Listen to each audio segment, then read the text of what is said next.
सत श्री अकाल जी सारिਆਂ ਨੂੰ स्वागत है ਤੁਹਾਡਾ ਅੱਜ ਦੀ ਵੀਡੀਓ ਦੇ ਵਿੱਚ। प्यारे विद्यार्थियों, ਅੱਜ ਆਪਾਂ ਮੜੀਆਂ ਤੋਂ ਦੂਰ ਕਹਾਣੀ ਦੇ ਪ੍ਰਸ਼ਨ ਉੱਤਰ ਪੜਾਂਗੇ। ਪਹਿਲਾ ਪ੍ਰਸ਼ਨ ਹੈ, ਮੜੀਆਂ ਤੋਂ ਦੂਰ ਕਹਾਣੀ ਦਾ ਸਾਰ ਲਿਖੋ। ਸੋ ਇਹ ਪੂਰੀ ਕਹਾਣੀ ਤੁਸੀਂ ਲਿਖਣੀ ਹੈ। ਕੱਲ ਤੁਹਾਨੂੰ ਕਹਾਣੀ ਸਾਰੀ ਸੁਣਾਈ ਗਈ ਸੀ ਤਾਂ ਉਸ ਦੇ ਅਕੋਰਡਿੰਗਲੀ ਤੁਸੀਂ ਇਹ ਕਹਾਣੀ ਸ਼ਾਰਟ ਦੇ ਵਿੱਚ ਲਿਖ ਦੇਣੀ ਹੈ। ਸੈਕੰਡ ਪ੍ਰਸ਼ਨ ਹੈ, ਵਿਦੇਸ਼ੋਂ ਆਏ ਬਲਵੰਤ ਨੂੰ ਉਸ ਦੀ ਮਾਂ ਕੀ ਕਹਿੰਦੀ ਹੈ। ਵਿਦੇਸ਼ੋਂ ਆਏ ਬਲਵੰਤ ਦੀ ਮਾਂ ਉਸ ਨੂੰ ਗੁੱਸੇ ਅਤੇ ਦੁੱਖ ਨਾਲ ਕਹਿੰਦੀ ਹੈ ਕਿ ਉਸ ਨੂੰ 25 ਸਾਲ ਇੰਗਲੈਂਡ ਗਏ ਨੂੰ ਹੋ ਗਏ ਹਨ। ਲੋਕਾਂ ਦੇ ਮੁੰਡਿਆਂ ਨੇ ਆਪਣੀਆਂ ਮਾਵਾਂ ਨੂੰ ਕਿੰਨੀ ਵਾਰ ਇੰਗਲੈਂਡ ਬੁਲਾਇਆ ਹੈ, ਪਰ ਉਸਨੇ ਉਸ ਨੂੰ ਕਦੇ ਵੀ ਨਹੀਂ ਬੁਲਾਇਆ, ਜਿਸ ਕਰਕੇ ਆਂਢਣਾ ਗੁਆਂਢਣਾ ਬੋਲੀ ਮਾਰਦੀਆਂ ਹਨ। ਉਹ ਉਹਨਾਂ ਨੂੰ ਮੂੰਹ ਵਿਖਾਉਣ ਜੋਗੀ ਵੀ ਨਹੀਂ ਰਹੀ। ਉਹ ਤਾਂ ਰੰਨ ਦਾ ਹੀ ਹੋ ਕੇ ਰਹਿ ਗਿਆ ਹੈ ਅਤੇ ਭੁੱਲ ਗਿਆ ਹੈ ਕਿ ਉਸਨੇ ਉਸ ਦੀ ਪਾਲਣਾ ਕਰਦਿਆਂ ਕਿੰਨੇ ਦੁੱਖ ਸਹੇ ਹਨ। ਥਰਡ ਪ੍ਰਸ਼ਨ ਹੈ, ਲੇਖਕ ਦੀ ਮਾਸੀ ਦਾ ਸੁਭਾਅ ਕਿਹੋ ਜਿਹਾ ਹੈ। ਮਾਸੀ ਮੜੀਆਂ ਤੋਂ ਦੂਰ ਕਹਾਣੀ ਦੀ ਮੁੱਖ ਪਾਤਰ ਹੈ। ਉਹ ਸ਼ਕਲ ਸੂਰਤ ਦੀ ਖੂਬਸੂਰਤ ਹੋਣ ਤੋਂ ਇਲਾਵਾ ਮਿਲਾਪੜੀ, ਮਿੱਠੀ ਅਤੇ ਮੋਹ ਲੈਣ ਵਾਲੀ ਸ਼ਖਸੀਅਤ ਦੀ ਮਾਲਕ ਹੈ। ਆਪਣੀ ਘੁੰਮਣ ਫਿਰਨ ਦੀ ਇੱਛਾ ਪੂਰੀ ਕਰਾਉਣ ਲਈ ਉਹ ਨਿਹੋਰਿਆਂ ਅਤੇ ਗਿਲਿਆਂ ਤੋਂ ਕੰਮ ਲੈਂਦੀ ਹੈ। ਭਾਵੁਕ ਹੋਣ ਕਰਕੇ ਉਹ ਇੰਗਲੈਂਡ ਦੀ ਖੁਸ਼ਹਾਲੀ, ਸੁੰਦਰਤਾ, ਸੁੱਖ ਸਹੂਲਤਾਂ ਅਤੇ ਮੌਸਮ ਨੂੰ ਦੇਖ ਕੇ ਇੰਨੀ ਮੋਹਿਤ ਹੋ ਜਾਂਦੀ ਹੈ ਕਿ ਇੰਗਲੈਂਡ ਦੀਆਂ ਸਿਫਤਾਂ ਅਤੇ ਇੰਡੀਆ ਦੀ ਨਿੰਦਿਆ ਕਰਦੀ ਹੈ।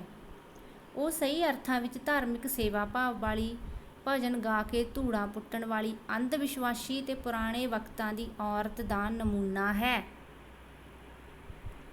ਵਿਦੇਸ਼ਾਂ ਵਿੱਚ ਰਹਿੰਦੇ ਭਾਰਤੀ ਬੱਚਿਆਂ ਦਾ ਆਪਣੇ ਮਾਪਿਆਂ ਪ੍ਰਤੀ ਕਿਹੋ ਜਿਹਾ ਵਤੀਰਾ ਹੈ। ਵਿਦੇਸ਼ਾਂ ਵਿੱਚ ਰਹਿੰਦੇ ਭਾਰਤੀ ਬੱਚੇ ਆਪਣੇ ਮਾਪਿਆਂ ਦੇ ਆਖੇ ਨਹੀਂ ਲੱਗਦੇ। ਉਹ ਆਪਣੇ ਮਾਪਿਆਂ ਜਾਂ ਬਜ਼ੁਰਗਾਂ ਪ੍ਰਤੀ ਆਪਣਾ ਕੋਈ ਫਰਜ਼ ਨਹੀਂ ਸਮਝਦੇ ਅਤੇ ਉਹਨਾਂ ਦੀ ਮਰਜ਼ੀ ਦੀ ਪਰਵਾਹ ਕੀਤੇ ਬਿਨਾਂ ਆਪਣੇ ਫਰੈਂਡਾਂ ਨਾਲ ਬਣੇ ਪ੍ਰੋਗਰਾਮਾਂ 'ਤੇ ਟੈਲੀਵਿਜ਼ਨ ਆਦਿ ਦੇਖਣ ਨੂੰ ਪਹਿਲ ਦਿੰਦੇ ਹਨ। ਉਹਨਾਂ ਨੂੰ ਮਾਪਿਆਂ ਨਾਲ ਗੁਰਦੁਆਰੇ ਅਤੇ ਮੰਦਰ ਜਾਣਾ ਵੀ ਪਸੰਦ ਨਹੀਂ। ਪੰਜਵਾਂ ਪ੍ਰਸ਼ਨ ਹੈ, ਮਾਸੀ ਵੱਲੋਂ ਅਜਿਹੀ ਕਿਹੜੀ ਗੱਲ ਆਖੀ ਗਈ ਸੀ ਜਿਸ ਨੇ ਲੇਖਕ ਨੂੰ ਕੀਲ ਲਿਆ ਸੀ। ਮਾਸੀ ਨੇ ਲੇਖਕ ਦੇ ਪੁੱਛਣ 'ਤੇ ਕਿਹਾ ਸੀ ਕਿ ਉਹ ਗੁਰਦੁਆਰੇ ਵੀ ਜਾਵੇਗੀ ਅਤੇ ਮੰਦਰ ਵੀ। ਇਹ ਗੱਲ ਲੇਖਕ ਨੂੰ ਬਹੁਤ ਚੰਗੀ ਲੱਗੀ। ਮਾਸੀ ਨੇ ਕਿਹਾ ਕਿ ਹਿੰਦੂਆਂ ਸਿੱਖਾਂ ਵਿੱਚ ਫਰਕ ਵਾਲੀ ਬਿਮਾਰੀ ਤਾਂ ਹੁਣੇ ਹੀ ਚੱਲੀ ਹੈ। ਪਾਕਿਸਤਾਨ ਬਣਨ ਤੋਂ ਪਹਿਲਾਂ ਹਿੰਦੂਆਂ ਨੂੰ ਗੁਰੂ ਘਰ ਨਾਲ ਬਹੁਤ ਪਿਆਰ ਸੀ। ਉਹ ਆਪਣੇ ਇੱਕ ਪੁੱਤਰ ਨੂੰ ਸਿੱਖ ਜ਼ਰੂਰ ਬਣਾਉਂਦੇ ਸਨ। ਮਾਸੀ ਦੀ ਇਸ ਗੱਲ ਨੇ ਲੇਖਕ ਨੂੰ ਕੀਲ ਲਿਆ। ਛੇਵਾਂ ਪ੍ਰਸ਼ਨ ਹੈ, ਮਾਸੀ ਨੇ ਲੇਖਕ ਨੂੰ ਮੜੀਆਂ ਸਿਵਿਆਂ ਵਰਗੇ ਨਹਿਸ਼ ਬੋਲ ਬੋਲਣ ਤੋਂ ਕਿਉਂ ਵਰਜਿਆ। ਮਾਸੀ ਨੇ ਲੇਖਕ ਨੂੰ ਇੰਗਲੈਂਡ ਲਈ ਮੜੀਆਂ ਸਿਵਿਆਂ ਵਰਗੇ ਨਹਿਸ਼ ਸ਼ਬਦ ਬੋਲਣ ਤੋਂ ਇਸ ਕਰਕੇ ਵਰਜਿਆ ਸੀ ਕਿਉਂਕਿ ਮਾਸੀ ਇੰਗਲੈਂਡ ਦੇ ਲੋਕਾਂ, ਉੱਥੋਂ ਦੀ ਸਫਾਈ, ਮੌਸਮ ਅਤੇ ਸੁੱਖ ਸਹੂਲਤਾਂ ਦੇਖ ਕੇ ਇੰਨੀ ਦੀਵਾਨੀ ਹੋ ਗਈ ਸੀ ਕਿ ਉਹ ਉਸ ਥਾਂ ਨੂੰ ਧਰਤੀ ਦਾ ਸਵਰਗ ਸਮਝਣ ਲੱਗੀ ਸੀ ਅਤੇ ਉਹ ਸਦਾ ਲਈ ਹੀ ਉੱਥੇ ਵਸ ਜਾਣਾ ਚਾਹੁੰਦੀ ਸੀ।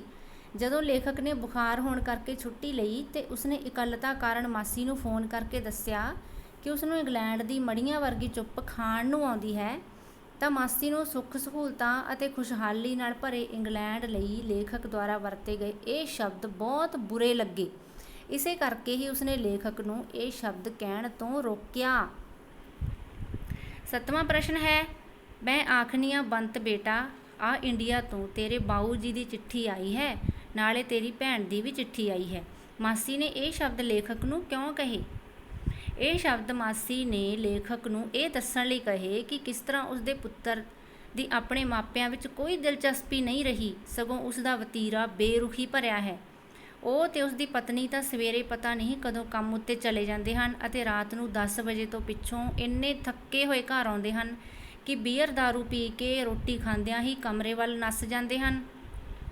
ਜੇਕਰ ਉਹ ਬਲਵੰਤ ਨੂੰ ਦੱਸਦੀ ਹੈ ਕਿ ਉਸਦੇ ਬਾਊ ਜੀ ਜਾਂ ਭੈਣ ਦੀ ਚਿੱਠੀ ਆਈ ਹੈ ਤਾਂ ਉਹ ਉਸ ਵਿੱਚ ਕੋਈ ਦਿਲਚਸਪੀ ਨਹੀਂ ਦਿਖਾਉਂਦਾ, ਸਗੋਂ ਕਹਿ ਦਿੰਦਾ ਹੈ ਕਿ ਉਹ ਆਪ ਹੀ ਉਸ ਦਾ ਜਵਾਬ ਦੇ ਦੇਵੇ। ਉਹ ਇਸਦੇ ਇਸ ਬੇਪਰਵਾਹੀ ਭਰੇ ਅਤੇ ਮੋਹ ਪਿਆਰ ਤੋਂ ਸੱਖਣੇ ਵਤੀਰੇ ਕਰਕੇ ਬਹੁਤ ਦੁਖੀ ਹੈ। ਇਸੇ ਕਰਕੇ ਉਹ ਇੱਥੇ ਨਹੀਂ ਰਹਿਣਾ ਚਾਹੁੰਦੀ।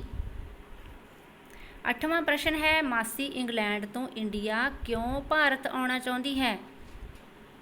ਮਾਸੀ ਇੰਗਲੈਂਡ ਤੋਂ ਇੰਡੀਆ ਕਿਉਂ ਆਉਣਾ ਚਾਹੁੰਦੀ ਹੈ। ਮਾਸੀ ਆਪਣੇ ਪੁੱਤਰ ਬਲਵੰਤ ਅਤੇ ਉਸਦੀ ਪਤਨੀ ਦੇ ਬੇਰੁਖੀ ਭਰੇ ਅਤੇ ਉਸਦੇ ਬੱਚਿਆਂ ਦੇ ਮੋਹ ਪਿਆਰ ਤੋਂ ਸੱਖਣੇ ਵਤੀਰੇ ਕਰਕੇ ਇੰਗਲੈਂਡ ਨੂੰ ਛੱਡ ਕੇ ਇੰਡੀਆ ਆਉਣਾ ਚਾਹੁੰਦੀ ਹੈ ਅਤੇ ਉਸ ਨੂੰ ਆਪਣੇ ਪੁੱਤਰ ਬਲਵੰਤ ਦਾ ਵਤੀਰਾ ਆਪਣੇ ਲਈ ਕਿਸੇ ਦਿਲਚਸਪੀ ਤੋਂ ਸੱਖਣਾ ਜਾਪਦਾ ਹੈ। ਜਿਸ ਕੋਲ ਆਪਣੇ ਬਾਊ ਜੀ ਅਤੇ ਭੈਣ ਦੀ ਚਿੱਠੀ ਪੜ੍ਹਨ ਲਈ ਵਕਤ ਨਹੀਂ ਸੀ, ਉਸਨੂੰ ਆਪਣੀ ਨੂੰਹ ਦਾ ਰਵੱਈਆ ਵੀ ਗੋਰੀਆਂ ਤੋਂ ਭੈੜਾ ਅਤੇ ਆਦਰ ਸਤਿਕਾਰ ਤੋਂ ਰਹਿਤ ਜਾਪਦਾ ਹੈ। ਉਸਨੂੰ ਆਪਣੇ ਪੋਤੇ ਪੋਤੀਆਂ ਵੀ ਕਹਿਣੇ ਤੋਂ ਬਾਹਰ ਲੱਗਦੇ ਹਨ ਅਤੇ ਚੰਗੇ ਲੱਛਣਾਂ ਵਾਲੇ ਨਹੀਂ ਲੱਗਦੇ। ਉਸਨੂੰ ਬੱਚਿਆਂ ਦੁਆਰਾ ਮਾਸ ਮੱਛੀ ਤਲ ਤਲ ਕੇ ਖਾਣ ਨਾਲ ਆਪਣਾ ਧਰਮ ਭ੍ਰਿਸ਼ਟ ਹੋ ਗਿਆ ਜਾਪਦਾ ਹੈ। ਉਸਦੀ ਬੱਚਿਆਂ ਨਾਲ ਬੋਲੀ ਦੀ ਕੋਈ ਸਾਂਝ ਨਹੀਂ ਸੀ। ਅਜਿਹੀ ਸਥਿਤੀ ਵਿੱਚ ਉਸਨੂੰ ਜਾਪਦਾ ਹੈ ਕਿ ਉਹ ਉੱਥੇ ਘੁੱਟ-ਘੁੱਟ ਕੇ ਹੀ ਮਰ ਜਾਵੇਗੀ। ਉਸਨੂੰ ਉੱਥੋਂ ਦਾ ਵਾਤਾਵਰਣ ਮੜੀਆਂ ਤੋਂ ਵੀ ਬੁਰਾ ਜਾਪਦਾ ਹੈ। ਇਸ ਕਰਕੇ ਉਹ ਉੱਥੋਂ ਵਾਪਸ ਪਰਤ ਆਉਣਾ ਚਾਹੁੰਦੀ ਹੈ। ਬਲਵੰਤ ਰਾਏ ਦਾ ਸੁਭਾਅ ਕਿਹੋ ਜਿਹਾ ਹੈ? ਬਲਵੰਤ ਰਾਏ ਮੜੀਆਂ ਤੋਂ ਦੂਰ ਕਹਾਣੀ ਦਾ ਇੱਕ ਮਹੱਤਵਪੂਰਨ ਪਾਤਰ ਹੈ। ਉਹ ਪਿਛਲੇ 25 ਸਾਲਾਂ ਤੋਂ ਇੰਗਲੈਂਡ ਵਿੱਚ ਰਹਿ ਰਿਹਾ ਸੀ। ਉਸਦੀ ਪਤਨੀ ਦਾ ਨਾਂ ਬਿੰਦੂ ਹੈ। ਉਸਦੀ ਪਤਨੀ ਤੋਂ ਬਿਨਾਂ ਉਸਦੀਆਂ 2 ਧੀਆਂ ਹਨ ਅਤੇ ਇੱਕ ਪੁੱਤਰ ਹੈ। ਉਹ ਆਪਣੀ ਮਾਂ ਦੀ ਇੱਛਾ ਪੂਰੀ ਕਰਨ ਲਈ ਉਸਨੂੰ ਇੰਗਲੈਂਡ ਲੈ ਜਾਂਦਾ ਹੈ। ਉਹ ਤੇ ਉਸਦੀ ਪਤਨੀ ਦੁਕਾਨਾਂ ਚਲਾਉਂਦੇ ਹਨ। ਉਸਦਾ ਸਰੀਰਕ ਰੰਗ ਰੂਪ ਆਪਣੀ ਮਾਂ ਦੇ ਮੁਕਾਬਲੇ ਕਣਕ 'ਚ ਕਾਂਗਿਆਰੀ ਵਰਗਾ ਹੈ। ਉਹ ਮਾਂ ਨੂੰ ਪਿਆਰ ਕਰਨ ਵਾਲਾ, ਸੱਚਾ, ਸਪਸ਼ਟ, ਬੱਚਿਆਂ ਸਾਹਮਣੇ ਬੇਵੱਸ ਤੇ ਕੰਮ ਵਿੱਚ ਫਸਿਆ ਰਹਿਣ ਵਾਲਾ ਵਿਅਕਤੀ ਹੈ। ਉਹ ਇੰਗਲੈਂਡ ਵਿੱਚ ਉਸ ਵੱਲ ਪੂਰੀ ਤਰ੍ਹਾਂ ਧਿਆਨ ਦੇਣ ਤੋਂ ਅਸਮਰੱਥ ਰਹਿੰਦਾ ਹੈ, ਜਿਸ ਦੇ ਸਿੱਟੇ ਵਜੋਂ ਉਹ ਬੁਰੀ ਤਰ੍ਹਾਂ ਨਿਰਾਸ਼ ਹੋ ਜਾਂਦੀ ਹੈ। ਕੌਣ ਨਿਰਾਸ਼ ਹੋ ਜਾਂਦੀ ਹੈ ਬੱਚਿਓ? ਮਾਸੀ ਯਾਨੀ ਕਿ ਬਲਵੰਤ ਰਾਏ ਦੀ ਮਾਂ। ਉਹ ਆਪਣੇ ਰੁਝਾਨ ਬਾਰੇ ਉਸਨੇ ਆਪਣੀ ਮਾਂ ਨੂੰ ਪਹਿਲਾਂ ਹੀ ਸਪਸ਼ਟ ਕਰ ਦਿੱਤਾ ਸੀ ਕਿ ਉਸਨੇ ਆਪਣਾ ਦਿਲ ਆਪ ਹੀ ਲਾਉਣਾ ਹੈ। ਵਿਦਿਆਰਥੀਓ, ਇਹ ਤਾਂ ਸਨ ਕਹਾਣੀ ਮੜੀਆਂ ਤੋਂ ਦੂਰ ਦੇ ਪ੍ਰਸ਼ਨ ਉੱਤਰ। ਤੁਸੀਂ ਸਾਫ਼-ਸਾਫ਼ ਆਪਣੀਆਂ ਕਾਪੀਆਂ 'ਤੇ ਕਰ ਲੈਣੇ ਨੇ। ਜਦੋਂ ਤੁਸੀਂ ਕਾਪੀ 'ਤੇ ਕੰਮ ਕਰ ਰਹੇ ਹੁੰਦੇ ਹੋ ਤਾਂ ਬੱਚੋ ਵੀਡੀਓ ਨੂੰ ਪੌਜ਼ ਕਰਕੇ ਧਿਆਨ ਨਾਲ ਪ੍ਰਸ਼ਨ ਲਿਖਣੇ ਹਨ, ਕਾਹਲੀ ਨਹੀਂ ਕਰਨੀ। ਜਿਸ ਤਰ੍ਹਾਂ ਮੈਂ ਡਿਕਟੇਟ ਕਰਦੀ ਜਾਂਦੀ ਹਾਂ, ਨਾਲ ਦੀ ਨਾਲ ਲਿਖਦੇ ਰਹਿਣਾ। ਅਗਰ ਤੁਸੀਂ ਦੇਖ ਕੇ ਲਿਖਣਾ ਚਾਹੁੰਦੇ ਹੋ ਤਾਂ ਤੁਸੀਂ ਵੀਡੀਓ ਨੂੰ ਪੌਜ਼ ਕਰ ਲੈਣਾ ਅਤੇ ਨਾਲੋਂ ਨਾਲ ਆਪਣੀ ਕਾਪੀ 'ਤੇ ਲਿਖਦੇ ਜਾਣਾ ਹੈ। ਬੱਚੋ, ਜਿਸ ਤਰ੍ਹਾਂ ਕਿ ਮੈਂ ਹਰ ਵੀਡੀਓ ਦੇ ਵਿੱਚ ਦੱਸਦੀ ਹੁੰਦੀ ਹਾਂ, ਅੱਜ ਦਾ ਕੰਮ ਕੱਲ੍ਹ 'ਤੇ ਨਹੀਂ ਛੱਡਣਾ, ਆਪਣਾ ਕੰਮ ਨਾਲੋਂ ਨਾਲ ਕਰਦੇ ਰਹਿਣਾ ਹੈ। ਮੇਰੇ ਵੱਲੋਂ ਤੁਹਾਨੂੰ ਬਹੁਤ ਬਹੁਤ ਸ਼ੁਭਕਾਮਨਾਵਾਂ। ਮਿਲਦੇ ਹਾਂ ਅਗਲੀ ਵੀਡੀਓ ਦੇ ਵਿੱਚ ਅਤੇ ਮੈਨੂੰ ਦਿਓ ਇਜਾਜ਼ਤ। ਸਤਿ ਸ਼੍ਰੀ ਅਕਾਲ।